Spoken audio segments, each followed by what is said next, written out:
Tapi tiba-tiba aja eh, yang jaga waktu sholat id itu orang-orang nonis.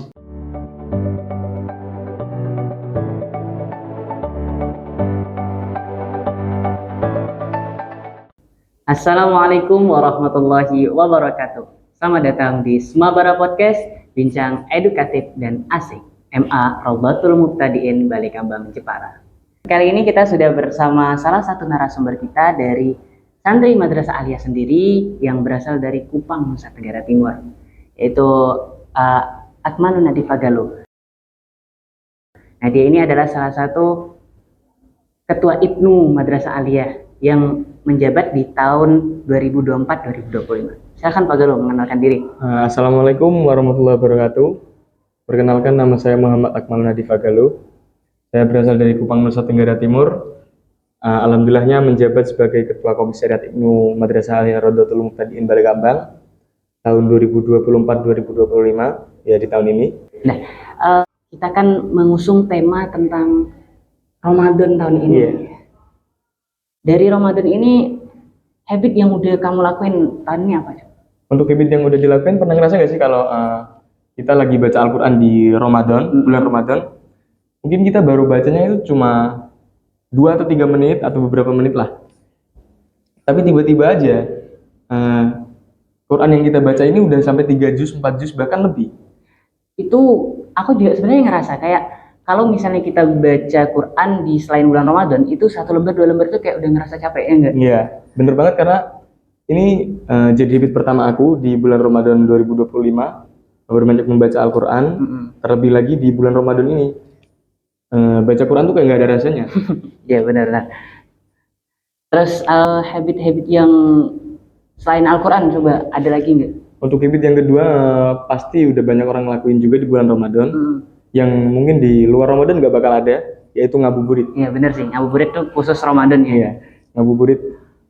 Apalagi ini vibesnya di pondok pesantren kan, kalau sore rame banget, lingkungan pondok pada beli jajanan buka, beli cemilan, beli es. Ya, tadi itu kan Ramadan itu tadi kamu bilang kita kayak seperti ada target tersendiri ya. Nah, target kamu di Ramadan ini apa khususnya? Untuk target di bulan Ramadan gak banyak-banyak, mungkin dari target pertama ya. Target pertama jelas punya target untuk menghatamkan Quran sebanyak-banyaknya. Ini wajib sih kalau menghatamkan Quran sebanyak-banyaknya. Terus yang kedua adalah berbuat baik, berbuat baik melebihi bulan-bulan selain Ramadan. Mumpung di bulan Ramadan mungkin kalau punya uang ya kan, punya uang, mungkin ada temen yang gak punya uang ya. Nah, kita bisa jadi orang mulia di bulan Ramadan. Silahkan, selagi Anda punya uang silahkan untuk berbagi. Kamu kan ini santri dari Kupang ya Pak Galuh ya? Iya. Kalau Kupang itu kan terkenal dengan mayoritas non-Islam. Nah, itu kultur masyarakat Kupang sendiri terhadap kita yang Muslim itu gimana? Mungkin orang-orang luar berpikiran bahwa Kupang adalah tempat di mana mungkin non toleransi, tapi bisa saya jelaskan bahwasanya Kupang ini memiliki daerah toleransi yang besar. Kenapa? Saya lahir, saya besar di lingkungan Kupang Nusa Tenggara Timur tadi, di lingkungan saya, di daerah saya Kupang, yang dimana orang-orang di dalamnya ini walaupun nonis, tapi mereka toleransinya besar. Ini bisa dirasain waktu mungkin Idul Fitri mungkin ya. Idul Fitri kalau di sana itu pas lagi Idul Fitri, kita kan kalau di daerahku di bagian Kupang itu sholatnya di lapangan Brimob. Di lapangan? Brimob. Polisi, lapangan Brimob, yang dimana Idul Fitri kan setahun sekali. Mungkin orang-orang Islam pekerjaan apapun, di pekerjaan apapun mungkin ada satpam, ada banser sebagiannya, mungkin itu memilih untuk sholat Id. Nah, ini nih yang jaga waktu sholat Id itu orang-orang nonis. Oh, berarti orang Islam yang kayak dari bekerja di keamanan itu ikut sholat, yang dia kayak itu nonisnya sendiri. Keren ya kalau kayak gitu. Toleransinya tinggi. Terus mungkin juga udah banyak juga dilakukan di berbagai tempat, bagi-bagi takjil. Di Kupang itu juga nonis juga banyak. Ikut bagian takjil juga. Kalau yang biasanya kan mereka itu kayak ikut rebutan takjil gitu, berarti sama ramai gitu. Sama. Hampir sama. Itu kan dari segi pandangan kita ke Kupang sendiri. Deh, kalau di lingkungan kamu di pondok itu kamu kegiatan yang paling kamu senengin apa selama Ramadan ini? Tentunya di pondok pesantren yang paling gak dilupain itu maknani kitab. Itu dari habis subuh sampai malam, habis terawih sampai jam 9 setengah 10 itu kita digembleng buat ngaji terus 1 hari full. Berarti setelah itu di ngaji terus akhirnya hiburannya sore itu tadi ngabuburit yang tapi bilang. yang paling enak di bulan Ramadan kembali lagi Ngabuburit. ngabuburit. Ya benar sih. Soalnya setelah kita beraktivitas setiap hari, apalagi menghadap kitab dalam posisi puasa itu hiburannya di ngabuburit tadi. Bareng teman jalan-jalan cari jajan. Benar banget. Dari sekian banyak kegiatan yang udah diagendakan sama pondok buat seluruh santri, menurut kamu kegiatan yang paling berefek positif buat kamu apa? Kegiatan yang paling berefek positif mungkin waktu buka puasa atau mungkin waktu ngabuburit itu tadi karena kita kebersamaan. Oh iya benar sih. Ngerasain kan kamu pasti ngerasain kan ya, kebersamaan kita waktu buka bersama, waktu kita ngabuburit, waktu kita ngelakuin hal sama-sama di pondok pesantren itu loh. Apalagi pas Ramadan, bulan berkah. Berarti kebersamaannya lebih kerasa kalau di bulan Ramadan ya. Dari sekian banyak juga, balik lagi kan agendanya kan ada banyak nih di pesantren. Kamu ngerasa kayak capek atau gimana? Soalnya kan Ramadan tuh sebenarnya enaknya tiduran, ya rebahan, baca-baca buku. Kalau kamu kan pondok yang ngaji, mana itu kamu ngerasa kayak kesel atau gimana enggak? Ini jadi salah satu keanehan di bulan Ramadan. Kalau lagi ngaji ya, dia pernah ngerasa capek di bulan Ramadan. Walaupun digembleng 1 hari penuh, kayak omongan orang-orang tentang kalau orang pergi ke haji, terus ngelakuin ibadah haji atau umroh, itu nggak capek sama sekali. Nah, mungkin itu rasanya. Kayak mungkin karena 1 tahun sekali. Aku juga kadang kalau misalnya kitab ya, setelah akhir Ramadan itu biasanya yang teman-teman sederet lemariku itu kayak, ini loh kitabku udah full. Sedangkan aku kalau nggak full tuh kayak malu-malu sendiri gitu loh kalau nggak full. Ini jadi pencapaian tersendiri kita di bulan puasa untuk full maknani. Mungkin itu jadi sesuatu yang dikenang nanti. Jadi kita harus lebih memanfaatkan Ramadan ini dengan semaksimal mungkin ya teman-teman ya. Kayak yang tadi Pak Galuh bilang, Ramadan itu terutama kita bisa memanfaatkan kebersamaan. Karena Ramadan, apalagi di pondok. Jadi di pondok itu kan kita hidup bersama teman. Jadi hampir 24 jam kita hidup bersama teman ya Pak Galuh ya. Jadi 24 jam. Kita memanfaatkan kebersamaan itu. Kalau kalian punya uang silahkan berbagi, bener gak? Iya. Jadi kalau misalnya kita kan di pondok, nggak semua orang punya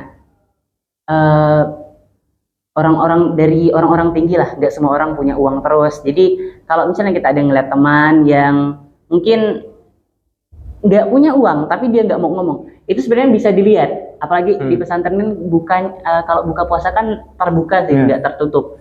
Jadi kalau kalian ada yang ngeliat kayak gitu, silakan berbagi selagi kalian punya uang. Kalau misalnya kalian nggak mau berbagi atau berat, meminjamkan itu nggak salah ya Pak Galuh ya. Bener banget. Kalau kamu termasuk golongan yang mana nih? Golongan yang sendiri atau bareng-bareng? Aku sih milihnya bareng-bareng. Soalnya kalau sendiri itu berarti aku makan jajanan yang aku beli sendiri. Tapi kalau misalnya bareng-bareng kan temanku kan juga beli jajanan. Itu kadang digabung jadi satu, jadi kita bisa makan jajanan yang lebih banyak gitu. Jadi kebersamaannya tuh lebih kerasa. Momennya lebih kerasa. Ngomong-ngomong soal Ramadan 2025, yang aku kangenin dari Ramadan 2025 ini ketika dulu di Kupang. Pernah ada satu cerita nih ya. Ada satu cerita dulu waktu di Kupang. Lu setiap sore habis ngaji kan, pasti selalu diajak sama bapak. Kalau aku manggilnya bapak. Iya.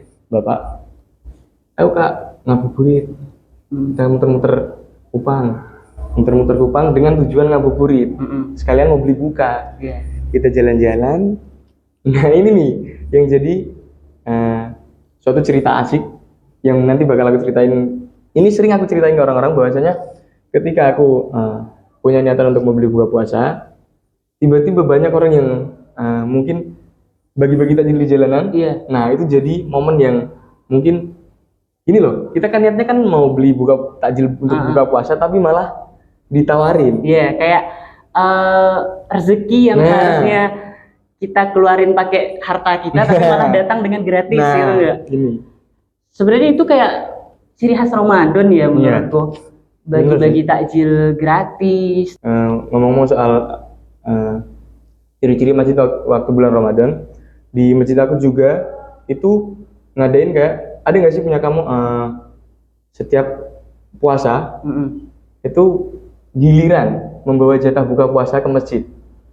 Oh iya. Nah, mungkin itu jadi salah satu kegiatan Ramadan di masjid yang adanya di Ramadan doang. Kalau hampir mirip tadi kayak punya kamu, cuman di tempatku itu lebih bergilirnya ke langsung bareng-bareng, nggak giliran-giliran kayak gitu. Berarti setiap daerah punya cara masing-masing ya buat membedakan Ramadan itu supaya lebih asik, lebih berkah dan lebih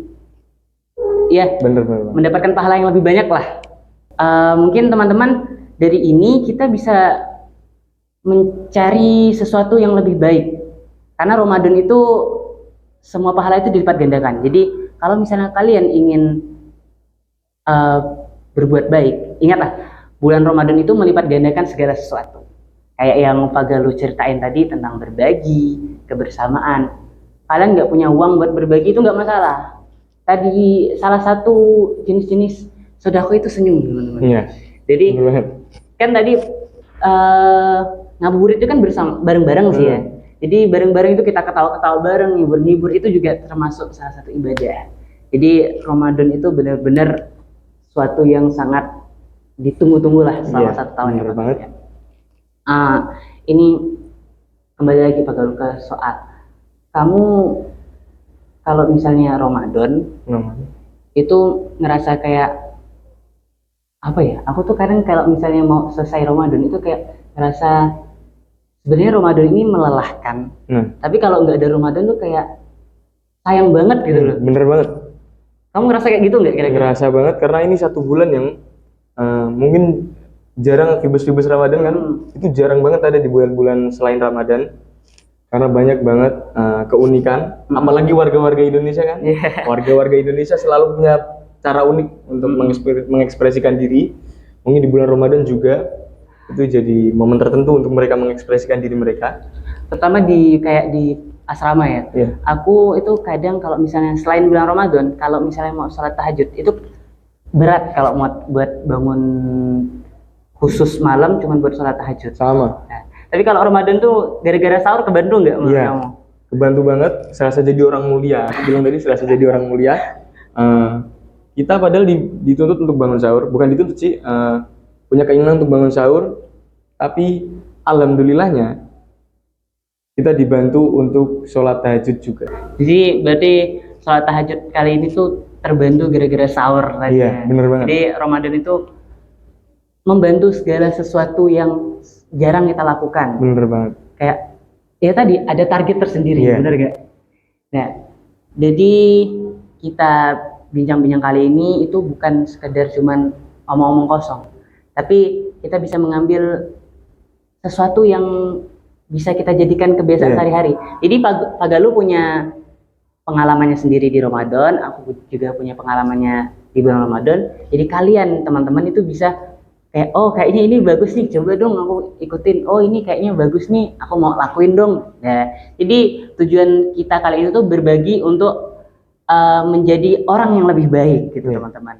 Nah mungkin cuman ini yang dapat kita sampaikan ya enggak, karena podcastnya akan ada di sesi-sesi berikutnya. Jadi Pak Galuh mungkin cuma sampai sekarang aja, sampai ini aja bincang-bincang kita kali ini. Boleh kasih pesan? Oh silahkan. Jangan lupa tunggu sesi berikutnya, karena mungkin masih ada bintang tamu yang lebih menarik dari saya. Untuk bulan Ramadan 2025 tetap mencoba menjadi orang baik dan berproses untuk menjadi lebih baik untuk orang lain. Oke, siap.